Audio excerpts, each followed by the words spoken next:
Имаше кутия тиха, необятна, пълна с надежди, обич и мечти. Всеки можеше да влезе без покана, щом носеше в себе си добри следи. Но ръце протегнати само вземаха, без една искрица да ми подарят. Мълчаливо всичко мое отнасяха, без да знаят колко струва този свят. Смених катинара на вълшебната кутия. Ключът не е от злато, той е взаимност. Който само взема път към мен не намира. Обичта не проси, не търпи корист. Смених катинара на вълшебната кутия, не от гордост, нито от студенина. Щом не даваш нищо от душата своя, няма как да стигнеш моята душа.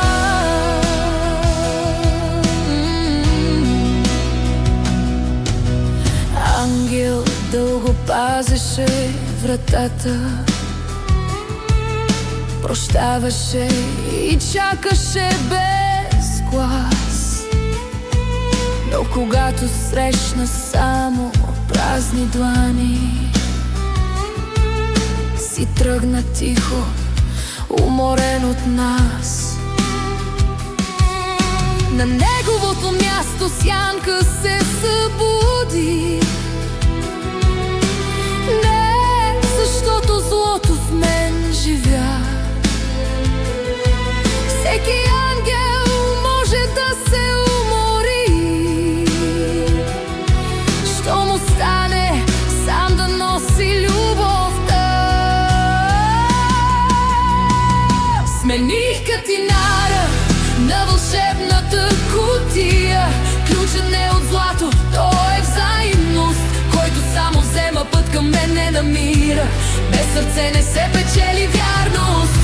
Не ме учете как да бъда светлина, когато гасите всяка моя свещ. И ангелът превръща се в демон, щом добротата среща само студ и пренебрежение. Не защото е забравил да обича, защото никой не докосна неговата болка. Всяко сърце затваря своята врата, когато отвътре остане само тишина. В тишината чуваш любовен зов. Пробужда се надеждата, невидима свързаност. Всяка малка искрица носи силата да превърне тъгата в златна светлина. Смених катинара на вълшебната кутия. Ключ е един, взаимност и душа.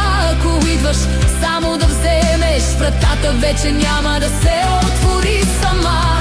Защото обичта е дар, а не задължение. Тя живее само там, където е взаимна. И ангела остава ангел завинаги, когато срещне друга ангелско сърце. Помни, че любовта е шепот в тишината, светлина, която хубаво пали в нас. Раздаваме я искрено и свободно. Вълшебната кутия пулсира всеки час. Отвори вратата, дай ми знак. Всяка приказка започва с надежда. Не оставяй сърцето си затворено, защото с любовта всяка рана заздравява. Завладени от мечти докосваме звездите. Във всеки миг усещам твоето присъствие. Ти си светлината в моята тъма. Завинаги в